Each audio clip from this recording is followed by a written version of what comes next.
Israel Netanyahu Gallant के खिलाफ गिरफ्तारी वारंट पर आईसीसी से करेगा अपील, आरोपों को बताया निराधार। इजराइल ने इंटरनेशनल क्रिमिनल कोर्ट द्वारा राष्ट्रपति बेंजामिन नेतन्याहू और पूर्व रक्षा मंत्री योव गैलेंट के खिलाफ जारी किए गए गिरफ्तारी वारंट का निराधार बताया है। इजराइल ने इंटरनेशनल क्रिमिनल कोर्ट आईसीसी से कहा कि वो बेंजामिन नेतन्याहू और पूर्व रक्षा मंत्री योव गैलेंट के गिरफ्तारी वारंट के खिलाफ अपील करेगा। इसकी जानकारी पीएम नेतन्याहू ने अपने सोशल मीडिया प्लेटफॉर्म एक्स पर पोस्ट कर दी। इजराइल के राष्ट्रपति बेंजामिन नेतन्याहू और पूर्व रक्षा मंत्री योव गैलेंट को इंटरनेशनल क्रिमिनल कोर्ट आईसीसी से खिलाफ झटका लगा था।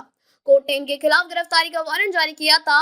इसी के बाद अब इजराइल ने इंटरनेशनल क्रिमिनल कोर्ट आईसीसी से कहा है कि वे प्रधानमंत्री बेंजामिन नेतन्याहू और पूर्व रक्षा मंत्री योव गैलेंट की गिरफ्तारी वारंट के खिलाफ अपील करेगा। प्रधानमंत्री बेंजामिन नेतन्याहू और पूर्व रक्षा मंत्री योव गैलेंट के खिलाफ अंतर्राष्ट्रीय आपराधिक न्यायालय आईसीसी द्वारा जारी गिरफ्तार वारंट को इजरायली से अस्वीकार कर दिया है।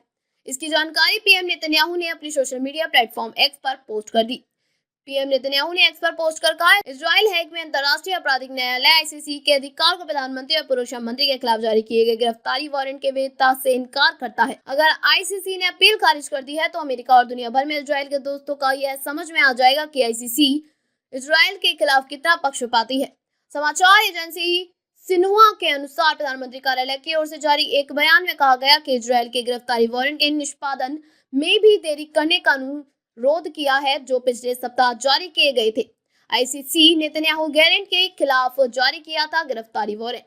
हाल ही में हैग ने अंतर्राष्ट्रीय आपराधिक न्यायालय आईसीसी ने इजरायली पीएम नेतन्याहू और पूर्व रक्षा मंत्री योव गैलेंट के खिलाफ मानवता के खिलाफ अपराध और युद्ध अपराधों का आरोप लगाते हुए गिरफ्तारी वारंट जारी किया था। आरोपों में गाजा में नागरिकों को निशाना बनाने और भुखमरी की नीतियां लागू करने के आरोप शामिल हैं। इजराइल ने आईसीसी की वारंट लागू करने में देरी की मांग। पीएम नेतन्याहू ने एक्स पर पोस्ट में लिखा कि इजराइल ने आईसीसी से अपील करने का फैसला किया है, साथ ही गिरफ्तारी वारंट को लागू करने में देरी की मांग की है। उन्होंने यह भी कहा कि आईसीसी का वारंट निराधार है और इसके पीछे कोई ठोस तथ्य या कानूनी आधार नहीं है। आईसीसी ने क्या आरोप लगाया था? रिपोर्ट के मुताबिक आईसीसी ने पीएम नेतन्याहू और इजराइल के रक्षा मंत्री पर इजरायली सेना को फलस्तीनी नागरिकों को जानबूझकर मारने का आदेश देने के और गाजा में अंतर्राष्ट्रीय मानवीय मदद को पहुंचने से रोकने के मामले में दोषी पाया था, जिसकी वजह से गाजा के हालात बिगड़ते चले गए और वहां पर भुखमरी के हालात बन गए।